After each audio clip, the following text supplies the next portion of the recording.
This is the main event boxing show in association with Premier Sports and sponsored by Hustle Productions, here every Friday night at 10 p.m, right here on Premier Sports.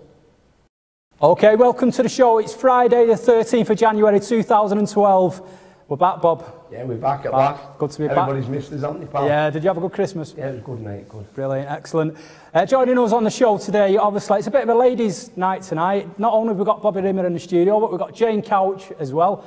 5 times world champion and then MBE. So thanks for joining us, Jane. You're having a chip at me then, Couch, wasn't He was having a go at you then. You've got to be very, very careful, you tonight, son. And also we've got David Price as well. Price, British top prospect, British heavyweight, who's a Commonwealth gold medalist and Olympic bronze medalist, so he's joining us on the phone as well. If you want to get in contact with us at the show, it's info@maineventboxingshow.co.uk. Okay, as usual, we start the show with the studio guests, and today, obviously, we're joined in the studio with Jane Couch. The legend that is Jane Couch. Legend, yeah, legendary Jane Couch. Champion, yeah. You're making me go red now, Bob. What's it like, Jane, being in this situation? Because obviously, you know, it's not only you running around with a mic in it, interviewing, so it's a bit different tonight, isn't it? It does feel different, but it's taken me back to my boxing days when I'm in the ring, so you two better look out. Yeah.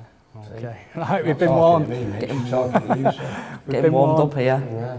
Brilliant. Okay, what we're going to do then, we're going to rewind, Jane, because we're going to talk about what you do now later on, but we'll rewind right to the beginning of your career. And really, we want to let the viewers know, what made you want to get... Like years ago, innit? Where you started? Well, what made you get into boxing? Well, it's a bit of a weird one, man, really, because there's no boxing in family, you know. And I saw a documentary on... I'd just come out of prison, and I saw a documentary on women boxing in America. And I thought, oh, I'd like to have a go at that. So, no reason why. I'd never done any training or anything. I was a right rebel, like on the streets and boozing and that. And I thought I'd like to have a go at that. So I went to the local gym. How old was you? I was 26, 25, 26. And I got to the gym and they was like, oh, you can't come in here, you're a girl. I was like, what? Which was, I mean, as you know yourself, Bobby in the Northwest, I mean, I remember going to Brian Hughes' gym a long time ago and got turned away, you know, and it was really taboo. It was like, oh my God, like to me, because, and I went, yeah, but I seen it on telly. They goes, Jane, you just can't do it. It's illegal in this country. You can't do it, so jog on. And yeah, and then what happened was after that I had to go unlicensed fighting. You know, that's not good, Bobby. No. I had to do that, and I fought a policewoman in Wigan. Tell you what though, mint that. First time I've got paid for knocking out a copper. Yeah, you smashed it there, Jane. Yeah, not to that. You made a lot of people happy telling them that tonight. Yeah, so I did the unlicensed stuff, and Tex, you know, my old trainer Tex Woodward. Yeah. Well, he was in the audience presenting trophies, and he said, you've got something about you can't box yet, because I was like just a windmill, I was just tough, just like a bit street fighter. He said, if someone taught you how to box, like, I reckon you could do well.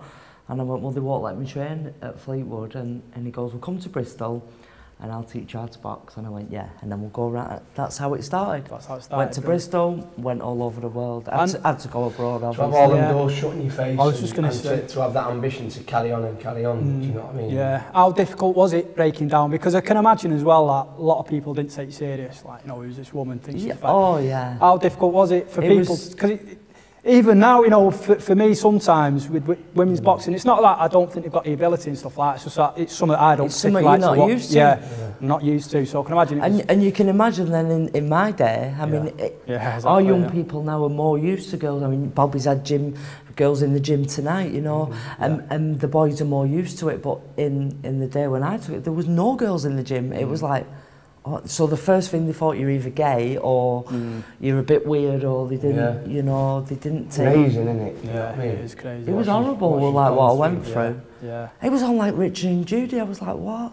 It was should this woman be allowed to box? It was like press outside my mum's door, like, oh, you've like give birth to a freak. It was that bad. Was you kind of the first female pro in Britain then? Yeah. Was you the first female pro? I was the first. I mean, there was unlicensed boxing, girls doing it on the underground scene, which is what I had to do, but then, like, even then, I like my ability was just I was just naturally a fighter. Yeah, it was. I mean, it all changed when I went abroad, and Denmark was my first world title, but I spent like 27 world title fights in America, so it all changed from there. But around this area, that's why I ended up moving to Bristol. It was like, if Bobby had been around there and I come to Bobby, I'd probably... It'd have been different. It'd have been different, do you know what I mean? But there was only Tex, who was a lot older then, because he's 78 now. Right. So it was only because he was like in his 60s and he trained women in squash that it was not really alien to Tex. That was the only thing. But you've actually paved the way for these girls. Yeah. That's why that young girl coming tonight, Tracy Webber, who's a belting girl, and I think she's had 7 amateur fights and won 7.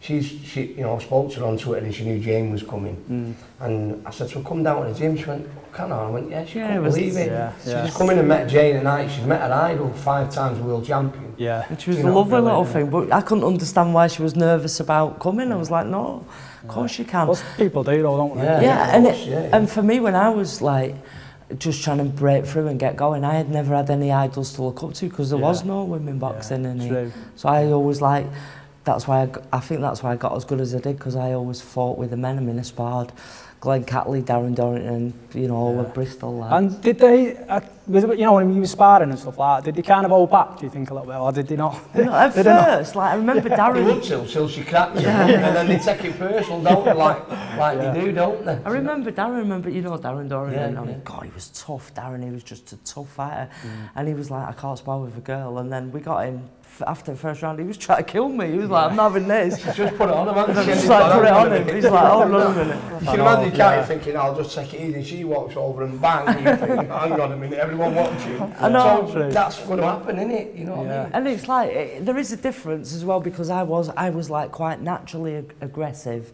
But like, we get girls in our gym just as you do, and there's no way you could see them boxing in a million years. No. But they still want to do the training for the fitness and the which is brilliant. But you out of them 100 girls that don't want to do it, you're going to get 1 or 2 that have actually, you know, that have been brought up on the council estates, and I've got nothing, you know. So when did you turn pro? When who was your first opponent?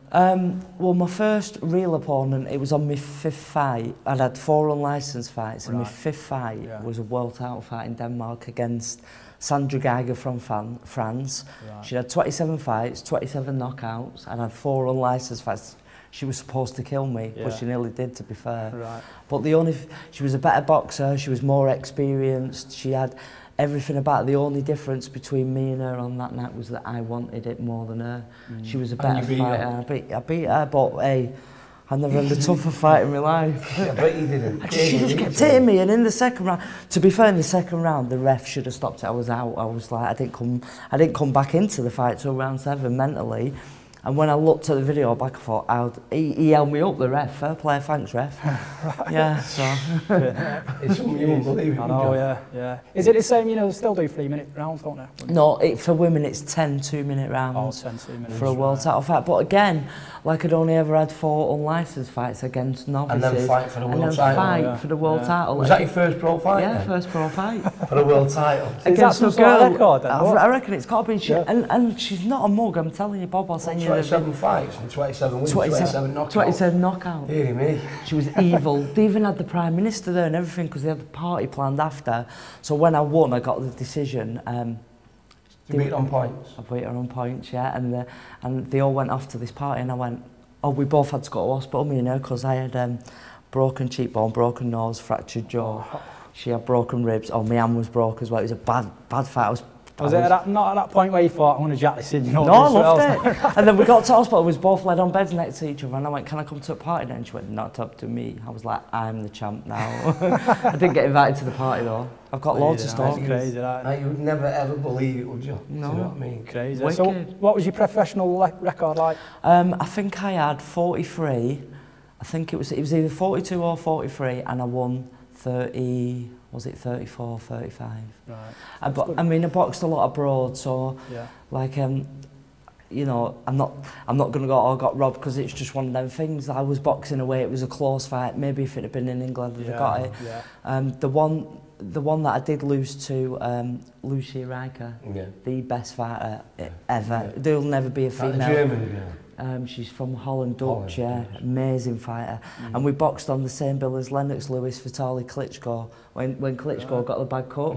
So he was beating Lewis, And oh my God, that fight, even though I lost, it was close, but it was probably one of the best fights in women's just boxing. because of the occasion as well. Like, yeah, because of the occasion, and they give me a few little rounds on Sky as well. So, right, cool. But I remember when I won my first world title in Denmark. I'll tell you who was on the undercard, Michael Hunter, who just recently died, the heavyweight. Yeah. Not Michael Hunter, what's his name? Anyway, there was about... Michael Hunter's a kid from Sunderland, wasn't he, Mike Morris, is it? Mike, the one that just died. Michael Morris, mate. Yeah. Mike... No, Mike Murray. Mike Murray, that was it, Mike Murray. Murray, yeah, he was on the undercard. There was a few lads from Britain and they were all because we'd all been taken over there as opponents, and I was the only one out of the British that won. So when we came back again, it still wasn't recognised in this country. This was before the court case. And I got my boxing news on Friday and they mentioned all the boys losing, and they never even mentioned that I won the title. Wow. And I remember texting to him, we got to the airport and I went, I wonder if all the press will be there at the airport, and he went, don't get your hopes up, Jay. Yeah. And he goes, it's a shame really, isn't it? Because to achieve stuff like that and have it recognised as it should have been, you know what I mean? Jane herself has changed the face of women's boxing in England. So that's why she's got an MBE, isn't it? Yeah. She's done so much to...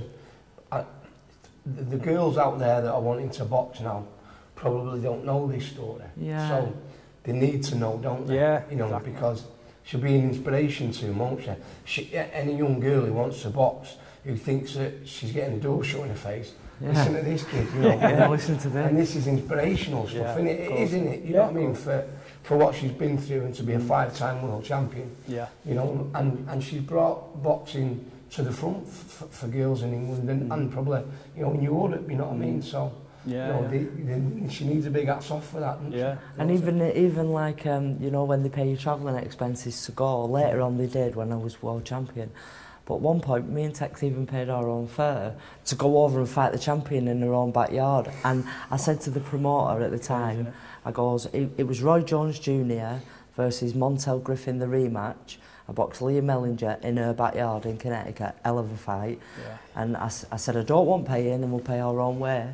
And I slept on the floor in the casino the night before, but I beat her because I just wanted to do it so bad. Right, listen, all you lot out there who are doing all this moaning and all that, I hope you're listening to this. You know what I mean? Yeah. Dear me. Yeah. Sleeping on a casino floor before you fight for the world title. I know, yeah. Hey? Madness, and it was on like HBO, ABC TV, everything. I said to promoter, I don't want paying, I just want to come, I just want to fight. And even, to be fair at the end, I tell you, it was Kushner, the promoter, and he'd come in the bar, he goes, hey, do you want a drink, champ? I went, yeah, get a vodka and coke. So I was getting levered in the bar after with my belt. And he'd give me an envelope with, I think it was about $500 in. I was like, oh my God, I was buzzing. It's like, yes. It's crazy how it's thingy, because like you said, some of the lads there, they get stuck in sort of 5-star hotels and they're still not happy, you know what I mean? I mean, you know, listen, credit where it's due. Yeah. If a boxer deserves to be put into that, that's great, but that's how much it's changed now. Has it changed any more for girls? For girls, massively. Has it? Yeah. So you do get hotels. Yeah, massively, because now they've got amateurs, so they can go away with the England training camp. They get put in hotels. They don't. I mean, yeah, maybe it's still a little bit hard to get fights because it's still growing. But for God's sake, to get a fight, we had to fly for like what 100 million miles to go and get it. I remember going to Los Angeles with Kerry Kays. Yeah. And, we went to Gold's Gym. Kerry was meeting some people in Gold's Gym, and she was there, that Lucien Riker. Yeah. She was there then, and that must be 10 years ago. Yeah, about 10. She was a superstar. Right, In Gold's Gym, she was an absolute superstar. So is it different in the States? Is it a lot more? It's massive over there, because don't forget like when I boxed on same bill as Naz, same bill as Lennox Lewis, same bill as Roy Jones Jr., same bill as Mike Tyson. I was going to say, that was it Holyfield? No, it was. Do you know what? It was one of his earlier fights as well. It wasn't that big of a fight. It wasn't. I tell you, the one you're thinking of, Christy Martin did you go get it when he fought Holyfield. Was it? I remember him. It was fight of the night on that, but yeah, and in them days as well. I mean, even when I fought Riker, that was my biggest payday. That was $8,000. Right. And she was like a superstar. She was getting we've seen her over there. She was just an absolute massive big car. Everyone opening the door for her and all that kind of stuff. Superstar. And what's the training regime like for the females then? Did he do the same sort of routines?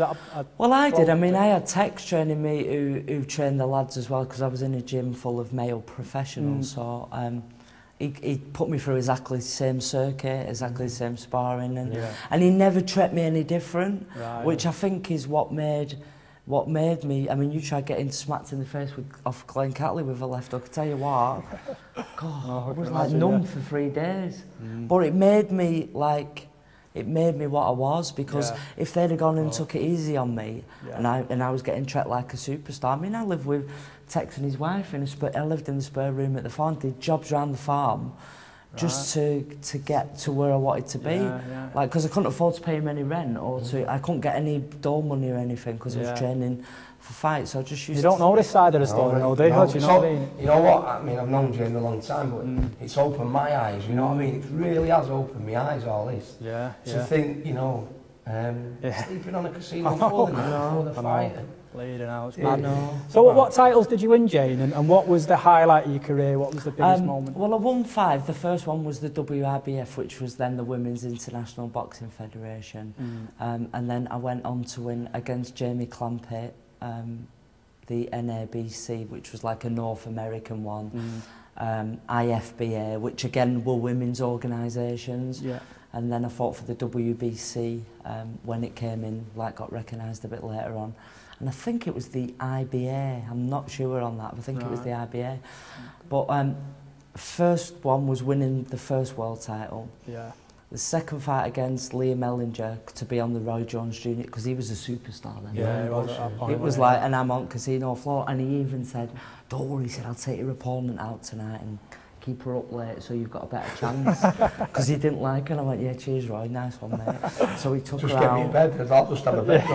And then I fought on the Nasbill. This was a funny one. I fought on the Nasbill when he fought, I think it was Kevin Kelly, I'm not sure. Madison Square Garden. It was a big fight over there, and they didn't recognise me medical. They said that I needed bloods done on the day, and you can't fight. And I'm like, what do you mean I can't fight? Just pay me all way to get there. They're like, come on. And I'll never forget Naz's brother, like, because he could like do the Indian accent. I said, right, you've got to go outside and pretend you're an Indian. I'm going to put you up, pretend you're an Indian doctor. He goes, well, what do I say? I goes, right, I'll give him all the medical things. I went, just say. So he goes, hello, yes, it's Jane Coucher. She did blood tests 7 days ago in England. Brilliant it was. And they were promoting over there the NAS team, and I was like, Riaf, his name was. Riaf, I was like, yes, get it. So the commission in the end, they got me and said, yeah, all right, then let her fight. So that was a highlight. Lennox Lewis Vitali Klitschko was a brilliant, because it was in the Staples Centre in LA. And it was, and like Lewis was getting beat off Klitschko, and then Klitschko got the bad cut, And I met Al Gavin, the cuts man. I met some great people in boxing, and because like I was there and I was like a little gypsy, like they was all staying in the hotels, and I was in Ava. I slept in a car once in LA. It's not like this, is it? And then I befriended these tramps in the back streets, and it was rough, mind. Like, luckily enough, I could handle myself, and they'd only give us one room, and because like Tex was not so much, he was a man, but he was a lot older than me, and I didn't want to be sharing a room as well. So I used to give Tex the room because he was a bit older and he needed his sleep. And I made friends with these tramps. I tell you what, I had the best night's sleep in all this foam at the back of the thing. And I came back in for the press conference, and all my hair was a mess. And I was like, all right, Lennox, and they're all like, hey, thinking I'd slept in this Beverly Hills hotel. And I let Tex have the room, but I told Tex I was staying with a mate. But after, I've done loads of stuff like that. But I wouldn't change it. Because I was the first, and like I think once people realise the story, massive book and a film here knocking out somebody. There isn't there? Telling you, I seen Charlie talking to Kiwi then. And then the real highlight was we got a letter through the door, as you know, and I thought it was a wind-up, and got the letter. I tell you what I was doing. We was doing some concreting at the farm, me and Tex. Because they're like concrete in the car park. I'm like there with my shorts on, sweating like mad. Are you having us on here? I swear to God, look, I swear, ring him and ask him. And I went, Tex, I got a letter. And he goes, what are you laughing at? He thinks it's funny. And it is the truth, do you know what I mean? People think I'm lying. I'm there. And like, you've got to remember, Tex is like 70 odd years old. The farm's like old. Everything's falling down around you. So I'm helping him. I'm on this roof and I'm doing the tarmacking and that with, you know, just getting it all done. And I go, anyway, this letter come. I went, Tex, look. I went, it's from Downing Street. He went, And he's like gets his, he went, no, someone's winding you up. Yeah. And I'm like, no, he says that I've been nominated for the MBE. He said, well, you've been nominated, but you won't get it. He went, get back on with that. So we carried on. I thought, oh, well, didn't think no about it. A few weeks went past, got another letter. And then I showed it to my mate, who's a bit more intelligent than me in text, and she went, you've got the MBE. And I went, well, can I tell anyone? She went, no, you've got to go to the palace, and then you tell people on the lead up when they do the Queen's list at Christmas. I went, all right. So I just sort of forgot about it, did think it was a wind-up, and that was amazing. But this is a really funny story. We gets to the palace, right? After me thinking it's a wind-up, they put you in a room, say me and you went, I'd say I'm taking you and Bobby as my guest, right? They take you two away from me, and they put you in a room with all these other MBEs. Oh my God, the worst thing they could have done. So I'm there, like all dressed up, well, as dressed up as I could be. I was a bit skinned. And then I'm in this room in the back, and there's this woman in front of me, and God forbid I never strangled her. She said, oh yes, Daddy bought me this dress from Harrods, yes. And they're all, oh, what are you getting the MBE for? And they're all telling each other, one was an artist, one was a fighter, and he killed all these special forces soldiers. She was an arts teacher, she was a right cat. How she ever got the MBE, don't know. Oh yes, Daddy bought me this dress from Harrods, so I'm stood there, and one of them went, what are you here for, love? And I went, I'm a fighter. That was it, the room, you could have heard a pin drop. I thought, get in, they won't speak to me. And I just went and stood over on my own. 5 world titles, that's all. I just went, I'm a fighter. I goes, and I don't like your dress.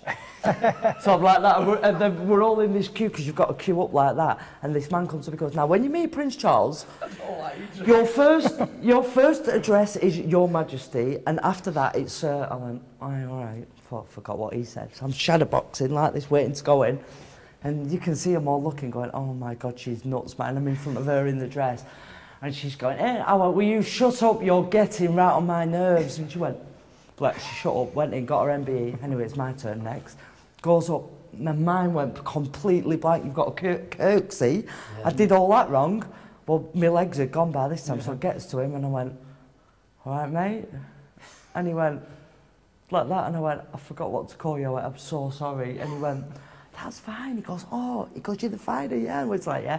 He goes, well, you still look up together. I went, yeah, I'm not too bad. I went, I've had a broken nose. This, that. I goes, and you know my trainer? I started waffling then. Yeah. I went, my trainer presented your dad with your old man with the Empire Shield. He went, my old man? I went, yeah, your dad. He went, oh, my father. I went, yeah. I goes, oh, yeah, sorry. Chatting for ages.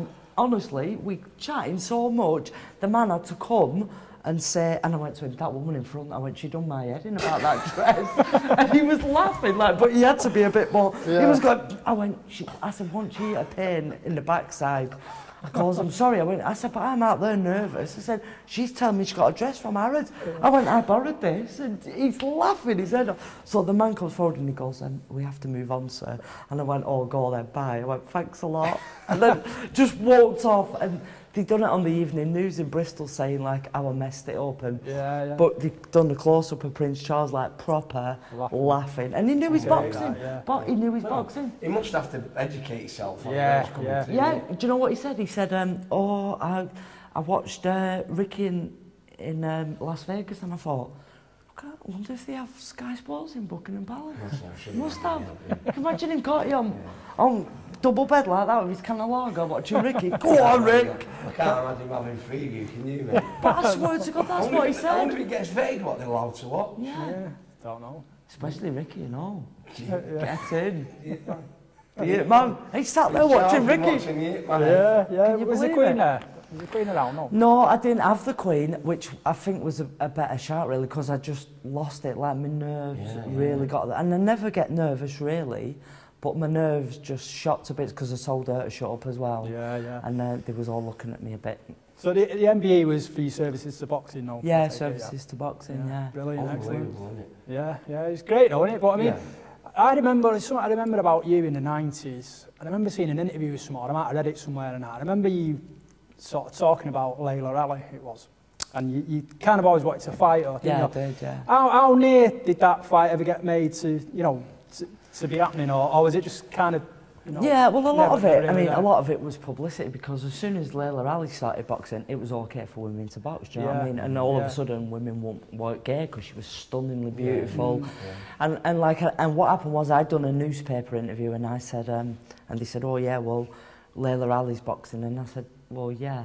I goes, but the only difference is, I mean, I'm not saying she couldn't fight, but she wouldn't live with the Rikers, the Clampetts, and I even believe me. And she wouldn't have lived in our era. We were all, that division, we had Christy Martin, we had Lucy Riker, we had Jamie Clampett, we had all the top girls, Deshong, Mellinger, and we all fought each other, so I don't think she would have lived with us. And I said in the paper, listen to me, the only reason she's getting all the publicity and all this about it is because her dad is Muhammad Ali, my dad is Tommy Couch. Simple as. And then from that, someone picked it up and said, oh, mate, the fight, well, she was heavyweight. Not that it would have bothered me, Bob. I'd have given 20 stone away. I've done it before. So we started to, Tech said, oh, we'll try and build you up, maybe that'll get you. Tried that and nothing worked, but I just thought, well, I'll just put weights around my legs, get on the scales, because I've boxed girls loads heavier. And then, because it was more publicity for her, because she took up boxing, it was this big explosion, oh yeah, women's boxing is now accepted, and Jane Couch is going to box her. Amazing, isn't it? Yeah. It's mad, isn't it? I tried to get the fight, I tried to give the weight away, but it just didn't happen in the end, because they were never going to let Layla Ali anywhere near anyone that could beat her. Never in a million years. Yeah, true, yeah. So what's the current state of British boxing at the minute, you know, women's boxing? Well, is it thriving? Is it, you know, women's amateur boxing is on the up, isn't it, Bob? I mean, they're going to training camps. They've got the boxing for England. And got the Olympics coming up. They've got proper training camps. They train, Tasha Jones is training with Robert McCracken and all them at their GB squad. So the women's pro boxing's no good, it's just not happening. There's a big, but to be a good pro, you're going to have to get good amateurs. So that's where they'll learn after the Olympics. It'll start coming through. But I just think we are still a long way behind. Not just in boxing, in sport in this country. We're so far behind other countries. Women's football in America is huge. Do you think it's down to funding, money and stuff? Not having enough money or something? You know, I mean... Because the lads struggle, don't they, to get fights and get paid and get money and what have you. So, I mean, just... I don't know. You know, a lot of people still believe that women should just be in the kitchen, don't they? You know what I mean? And stood behind the stove. And that's why I think it's going to take another 10, 15 years. I think after the Olympics, as long as the standard's good, which I've seen the American team, and let me tell you, that American team, that Chinese team are brilliant. So, they're better than some of the men. I haven't seen a lot of the English girls, to be honest, but the few I've seen Tasha Jones, I've seen Katie Taylor in Ireland. They're very good fighters. The girl from Newcastle, she's pretty good, isn't she? What's she called? The blonde-haired girl. What's her name? I don't... Amanda Coulson, I don't think I have seen Amanda. I might have done. Is the Irish girl as well? Yeah, Katie Taylor's brilliant. She's going to win gold for Ireland. She'll win gold. I'm sure she will. That's when it'll come through, when the good amateurs come through and people... But even then, Bobby, I still think a lot of men will struggle with it a bit, because you saw the stick I got. And I did get a lot. I struggle with it, I'll be honest, I struggle with it. And it's would? Yeah, it's not because I don't think they're any good. It's just that I don't really like to see two women beating each other up, if you get what I mean. It's hard for me to watch that. It is, and a lot of men are the same, but if you'd have had... It's never bothered me, because it's happened a lot, girls fighting over me. You know, it's kind of, it was a normal birth every Saturday night for me when I was out. Can you believe you just said that? Bobby Rimmer, girls fighting over. I actually think he's telling the truth and all. But I do think, like the younger generation, the kids in the gym now are in the gym with girls, like you saw tonight in Bobby's gym. The girls are just in the gym. The lads don't give him all time. Listen, I couldn't walk in a gym. I just got. It's a wonder I never committed suicide, me, Bob, isn't it? Yeah, you made a strong stuff, that's why, kid. It's a wonder I was swinging from the rafters. Yeah, I know, it's madness. It just, you know, that story in itself about, you know, the things that she's had to go through to get where she is.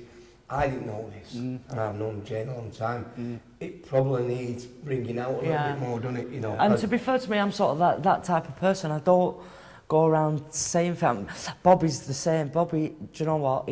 he's one of the best trainers in the world, but he don't go around going, no, you are, and you do know a lot. But he don't go around going drinking these, aren't they? Before, no, he don't go around going, I'm this, I'm that. Do you though? I'm only winging it, DJ, and I told you that. Yeah, but I'm a bit the same. Listen, a lot of what I've told you tonight, I've probably never told anybody. Yeah.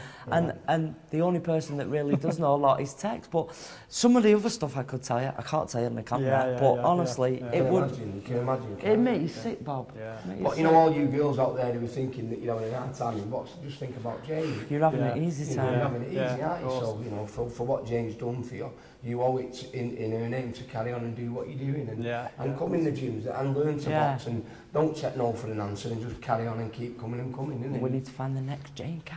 Yeah, definitely. Yeah. So that's the career, Jane. So what are you doing nowadays then? Because obviously you've got your interviewing that you do.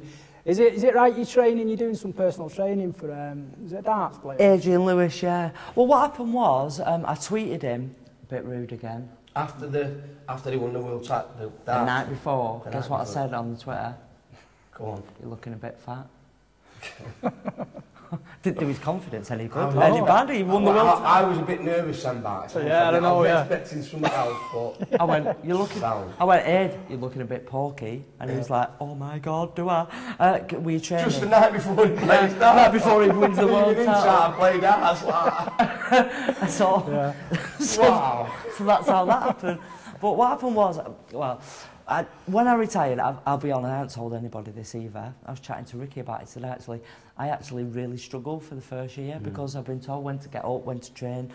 I was flying off to America. I've been all I'd ever done is box. That's all I ever knew. I've got no education. I can tell you every fighter there is and what fighters coming up, what shows, but I don't know anything else. So I really did struggle for a year, and I was drinking and just sort of lost a bit of interest, really. I didn't know what to do or where to turn. I didn't make a lot of money in the boxing, so I can't get a job anywhere because I'm not very educated, and the only thing I know, and the only thing I actually care about is boxing.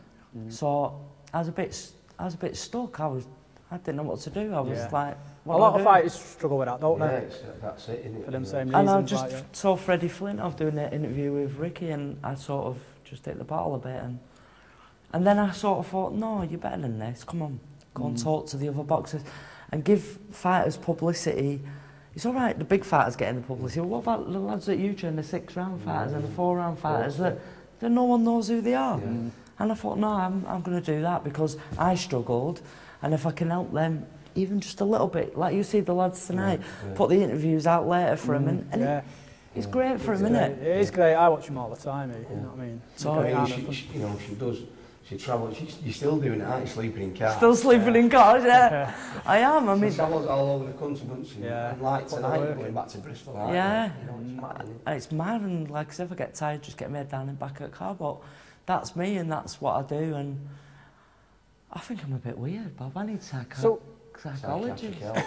What is it that you're looking to do then? Would you like to stay, obviously, you want to stay in boxing and try and get something? Yeah, I mean, I've got me, you know, I did 21 shows promoting. I lost a lot of money promoting, so it wasn't really for me that. I still do a little bit.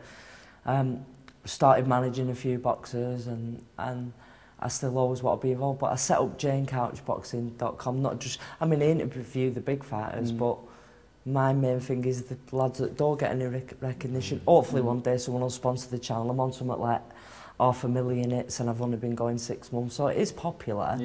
And you know, it's, to be honest, it's more of a laugh. Like, I do swear on it, and I do stuff on it that is not everybody's cup of tea, but I only do that to get people to notice it, because people go, oh my God, she's swearing, and then they go to it. It's a bit like you, Bob. You were not related. You might be my dad. Really? Do you ever go to Fleetwood? No, baby. Are you sure? Positive. I'm sure he's been to Fleetwood. I know, yeah, you do look a bit like him, actually. We look alike, don't we? Family resemblance. Anyway, Dad. No, it's right though, and it's great. That's why I watch it though, to be honest, because you know, it's kind of real and you get what you see, don't you? That's it. Which is great. Yeah. So you are going to continue with that? I am, yeah. I mean, it'd be nice to get like someone to come on board and sponsor it, which I don't think, to be honest, I don't think it's that far away. I'm the biggest apart from yourself, and you're not on the internet, so you can't. I'm the biggest internet boxing channel out there. Yeah. Fact. Well, you know, anyone who wants to sponsor Jane, get your skates on. She's here to sponsor. Yeah. What's your Twitter? What's your Twitter? My Twitter's @JaneCouchMBE. Right, okay. Brilliant. Right, well, we're going to move on. Jane, thanks for letting us know about your career. Obviously, you're sticking around for the rest of the show. Right. If you want to get in contact with us here at the studio, you can email info@maineventboxingshow.co.uk, or you can phone Bobby on 077. His face there, only joking. I'm not bothered. You're minding me. What I'm going to do if I see someone I don't know, don't answer them. Hello. This is the Main Event Boxing Show in association with Premier Sports and sponsored by Hustle Productions. We're joined on the phone now with top heavyweight David Price. Hello, David. Hello there. Hi, Dave. Thanks for taking the time out to join us, mate. Obviously, it's a busy time for you now. You're meeting John McDermott for the British heavyweight title, eliminating fight it is. How's preparation gone, mate? Because obviously last time, you know, you pulled out with the injury. Yeah, well, obviously I was just really disappointed after the pull out of the last fight. And as you know, John McDermott pulled out of the initial first fight in June. So it's been a long time coming. So yeah, I mean, that was disappointing. But I'm just happy that it got rescheduled pretty quick, to be honest, because I've only had to wait 8 weeks since the original date in November.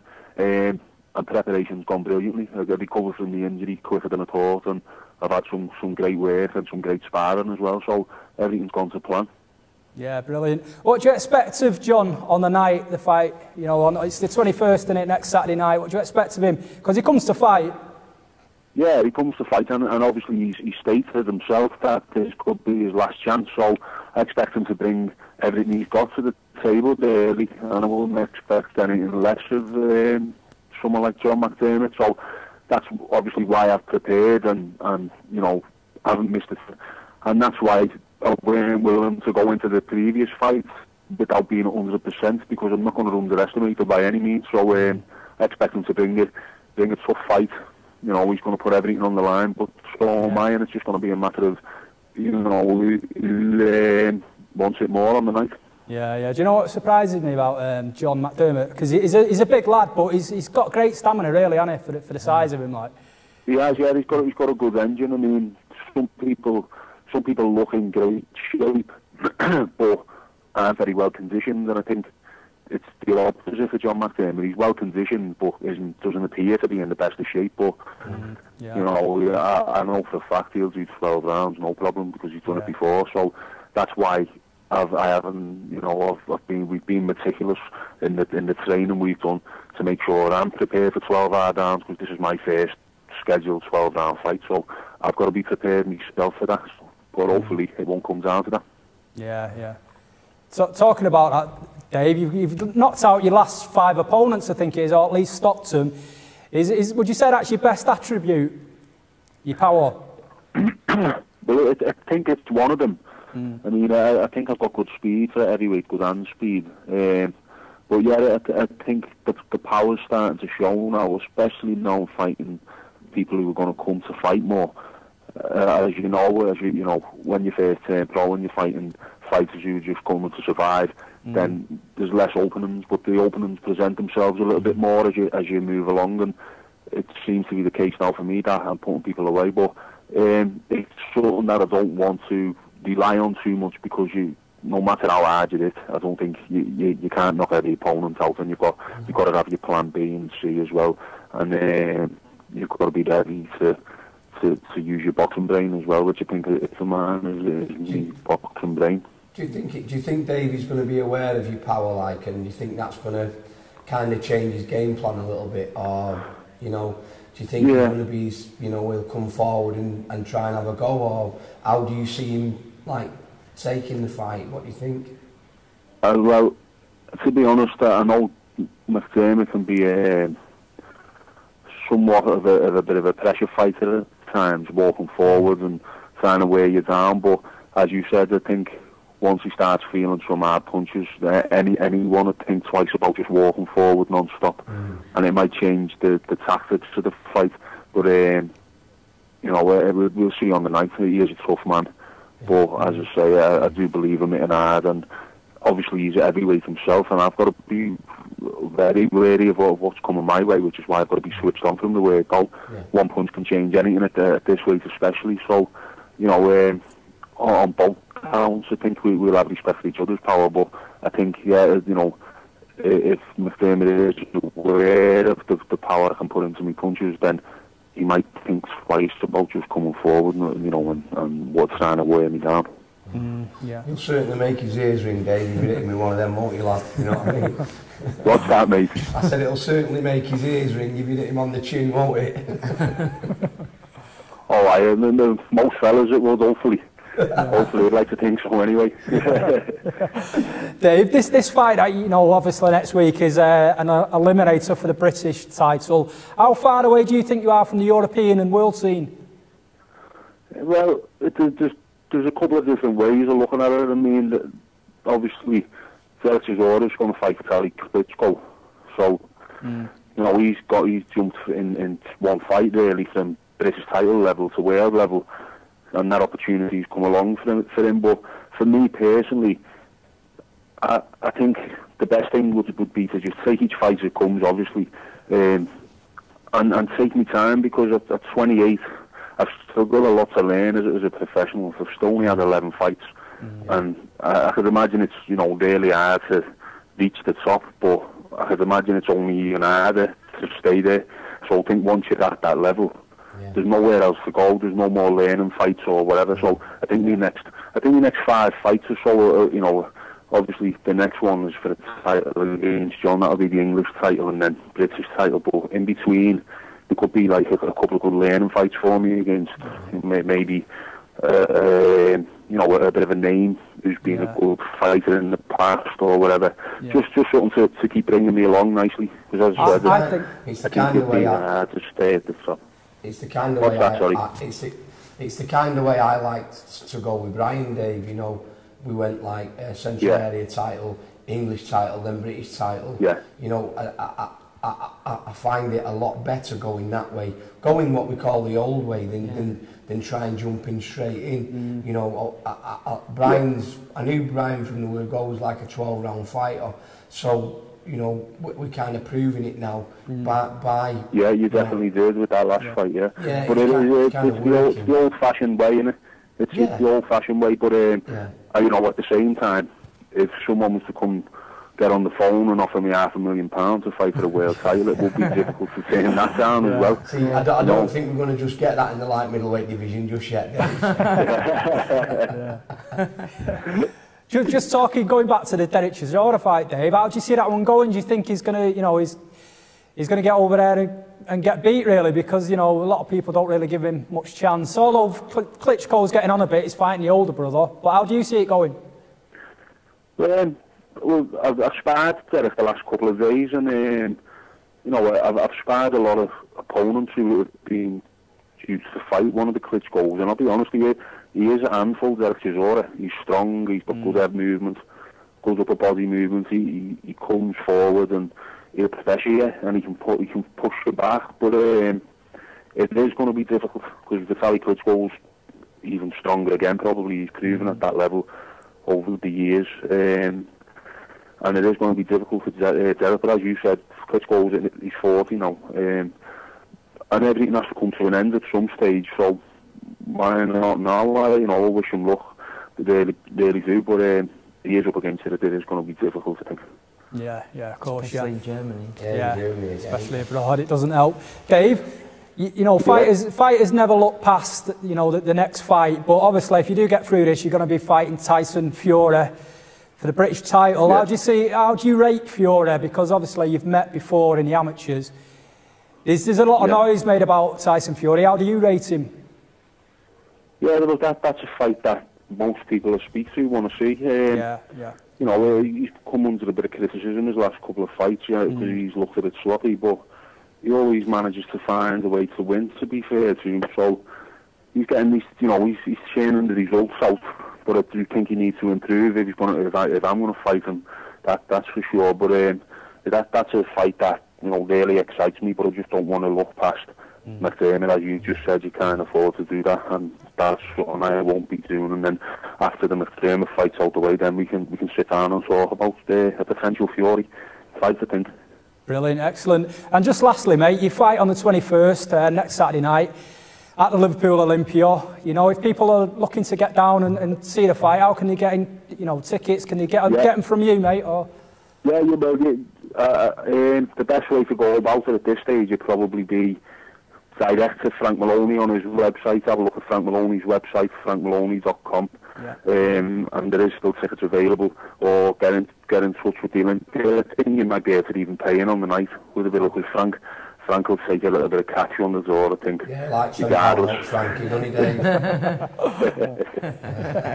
Brilliant, excellent. Dave, we're going to let you get going, mate. We'll wish you all the best for the fight, and hopefully we'll speak to you again in the near future. All right, thanks a lot. See you later. Thanks, Dave. Cheers, pal. Good luck, Dave. Good luck, mate. Bye. Okay, that was David Price joining us on the phone there. Obviously, he fights next week, as we just talked about. It's going to be a tough fight, because McDermott, like we said there, he's a bit of a surprise package. He don't look the part, does he? No, he never does. He'll come and have a go, but I'll tell you what, when he hits him, he'll stay it. He does, yeah. You know, I think David Price is the real deal. I really do. I think out of the crop of British heavyweights, I think he's the one to watch. I mean, his sheer size alone, I mean, it had a lot to do with David when I was training Tony Jeffries, because obviously they was both Olympians and they both boxed on the same bills, you know what I mean? And, you know, I've never really met David until I was training Tony, and then, you know, the size of him, it really did kind of thought, he's 6'8", isn't he? Yeah. And he does seem the real deal as well. I mean, he stopped his last 5. Yeah. He's kind of finding his mark now, isn't he? You know, like you say, when you're fighting these journeymen, no disrespect to him, but it's like trying to open a safe. When you're fighting these kids who think they're going to come and win, their hands are coming away from the body and from the chin, and you're getting a chance to hit him. This is what's happening. He's now hitting them, and they're not getting up. Well, he's got 9 knockouts from 11 fights as it is anyway, so he's you know. I think once he finds his feet, I mean, the next year or so, I think he's just going to take over British boxing. I think he's doing it right as well, as he said there, doing it step by step rather than, you know, because once you get to that level, you can't turn back and start fighting journeymen. Unless someone offers you £500,000. I mean, I might have just get my shorts out myself. You'd get them out for 200 quid, you, Bob. But no, it'd be an interesting fight. Can't wait for it, And obviously the Tyson Fury one as well. That's the one I want to see, to be honest, you know what I mean? But there's no way Mick Ennis is going to put Fury anywhere near David Price. It's got to happen sometime, hasn't it? If they carry on how they go. They'll vacate. They will not put him near Price, I'll tell you that now. There you go. Okay, heard it here first. First. Yeah, okay, we're moving on then. We've got some boxing news. Obviously, before Christmas, Floyd Mayweather was in the headlines again. He got jail sentence, 90-day sentence. It's been postponed now, isn't it, till after Belting May. that. I know, great that, isn't it? Hang on, I'll tell listen. All right, I'll go to jail, but listen, I'll tell you when I want to go. I can't go then because I've got a wedding to go to, and I've got a christening to go to then, so I'll do three days in January, 4 in February, a couple in March, and then when the winter comes I'll come and do a few more. So it's like, innit? You know what I mean? But obviously... In England, woof, gone. End of errand. Like that. I know, yeah. You know what I mean? But they're talking obviously... Yeah, but it's Floyd Mayweather. No, I mean, how disrespectful. Terrible. Yeah. Put him in prison. Even how dare they put him in? What is it he's done actually done? Beat his missus up or something. But you don't even know if he has, do you? Listen, if Floyd Mayweather hit me... You'd hit him back, not only would I hit him back, but I'd have a few bruises, wouldn't I? I mean, come on. You just don't know, do you? Well, they've postponed it till May, so they're talking about a big mega fight in May and stuff like that. But they're talking about now, Saul Alvarez to fight him, or Robert Guerrero. To fight Mayweather. To fight Mayweather. So I just wanted to know whether you think they're worthwhile fights, because everyone wants this Pacquiao fight, don't they? You know what though? Everybody does want this Pacquiao fight, but look, it's not going to happen, is it? If it doesn't happen for me this, I'm not watching the fight. I'm telling you, I'm not watching it. It's the only one I want to see. Let me tell you this: they get the biggest payday ever. Yeah. The two supposedly great fighters fight. Yeah. What's up with them?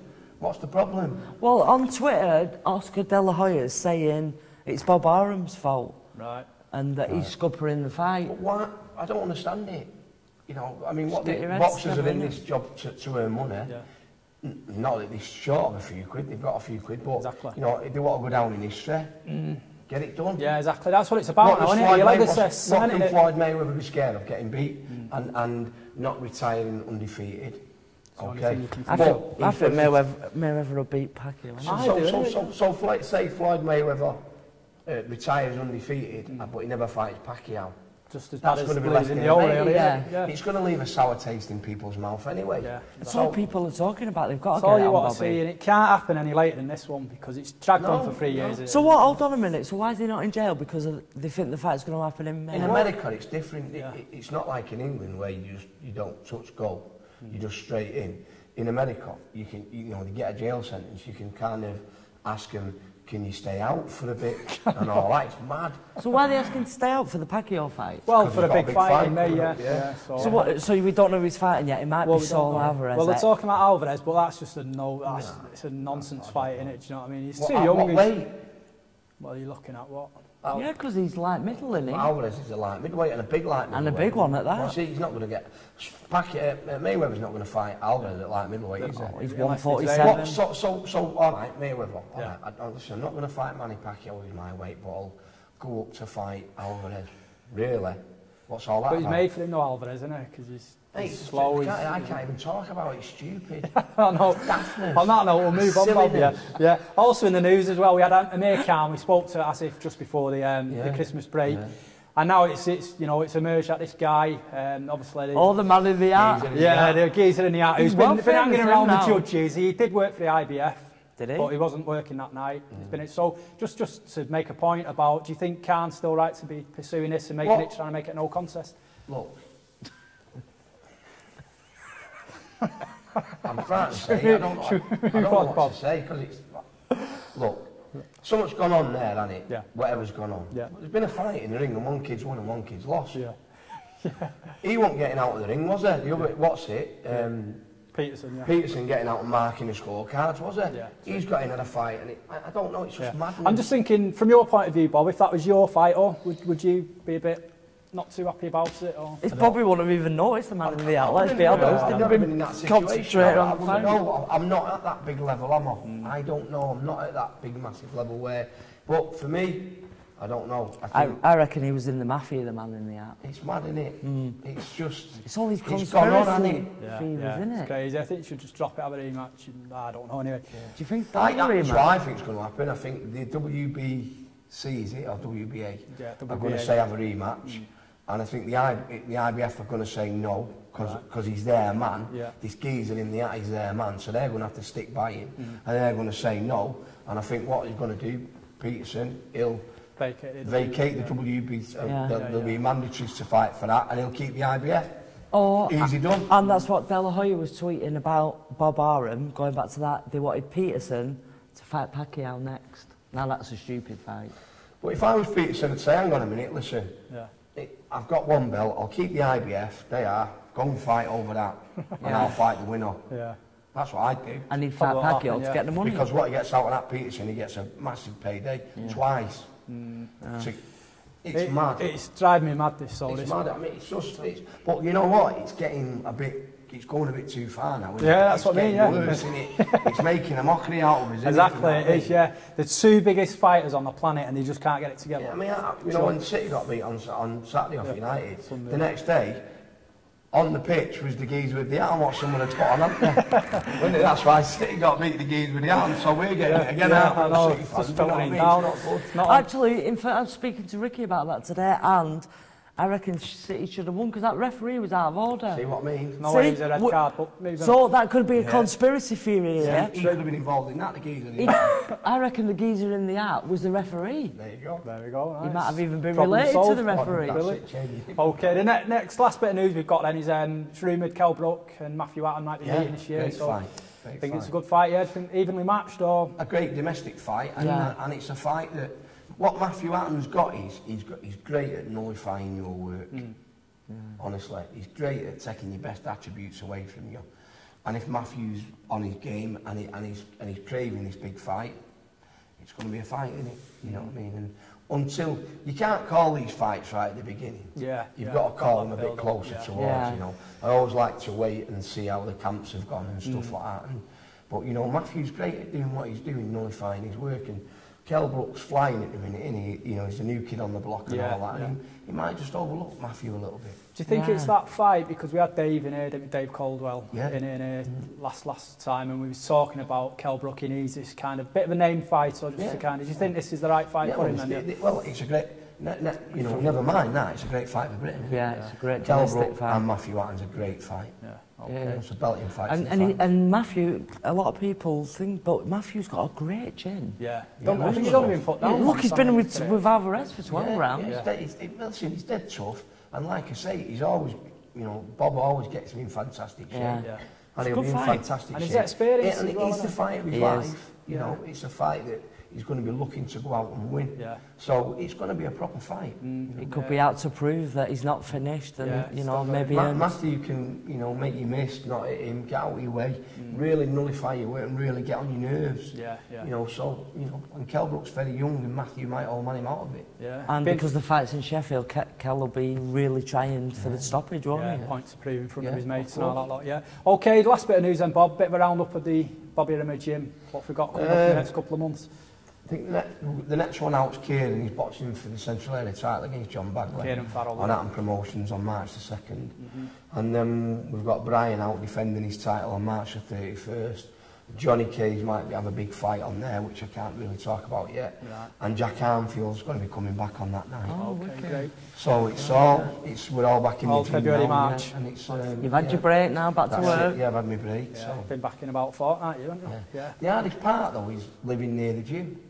You know, when someone wants to train in the gym, they knock on my door. It's not good.